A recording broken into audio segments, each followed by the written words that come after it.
పసుపు కుంకుమ పడతులకు సగే దేవత నీవమ్మా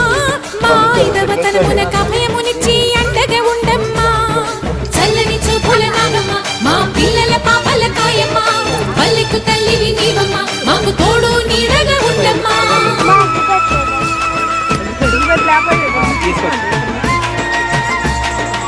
దండం పెట్టుకోమ్మా